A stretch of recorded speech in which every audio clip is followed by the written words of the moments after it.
The dark past about James Harden. Before we start, I'd want you to hit that red subscribe button so that you never miss out on any of our videos. Hey guys, what's up? Welcome back to Slam Dunk Central. James Harden's shameful events. The Houston Rockets are known to build a roster around franchise leader James Harden. The NBA team puts more significance on the Beard's presence in the group compared with that given to Dwight Howard and Ty Lawson. The perceived authority he has over the Houston Rockets regularly manifests itself in the NBA trade rumors circulating those speculated to not be pleasing Harden. For his part, Harden went on to become an NBA MVP runner-up last season, second only to the great Stephen Curry. Given his spectacular run in the previous year, some league experts even feel that the Houston Rockets star performed better than the Golden State Warriors player. With this in mind, fans of Harden feel that the Oklahoma City Thunder might have regretted their move to trade him. However, sources now reveal that the Kevin Durant team possibly moved Khloe Kardashian's expo not because of his skill. Reports are now surfacing that the habit of Harden of partying too much caused him to be kicked out of the NBA team. That is, the Russell Westbrook squad appears to have opted to sacrifice a talented player incapable of keeping it together during the season. Harden, albeit skilled and has the MVP potential, reportedly became too much to handle for the Oklahoma City Thunder. It was a lot more about James and James's mindset, discloses Steve Kyler via a podcast with Basketball Insiders. He added, "You're kind of seeing it play out now in Houston, in what the Oklahoma City Thunder was afraid of, and that is, if you rewind back to the NBA Finals run, James was kind of a ghost in the NBA Finals. In Miami, there were rumors that he was out late on South Beach. During that period with the Durant squad, Harden saw his team lose the 2012 NBA playoff series in 5 games with the Beard failing to pitch in productively. While the Houston Rockets have yet to release any official statement on the matter, some sources leaked that the 2014 NBA playoff series saw the star doing the same thing. If Harden's addiction to too much partying is true, then the first round loss of the Houston Rockets in the hands of Damian Lillard's Portland Trailblazers then now has an explanation. At the moment, Harden is taking the blame for the lackluster performance of the Houston Rockets this NBA season. Sports analysts and fans have been pointing out his weak plays in the hardwood court. However, it looks like Harden has no intention of letting any of the issues get to him.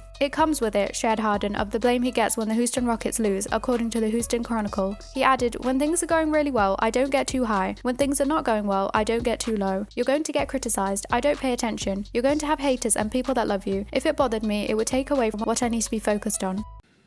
No matter what troubles hit our way, we find a way to fight through. We find a way to be on top.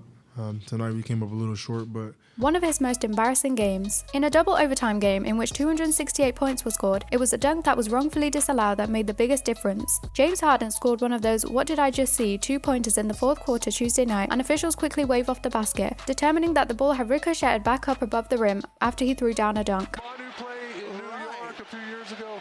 I mean, this goes through, that was good.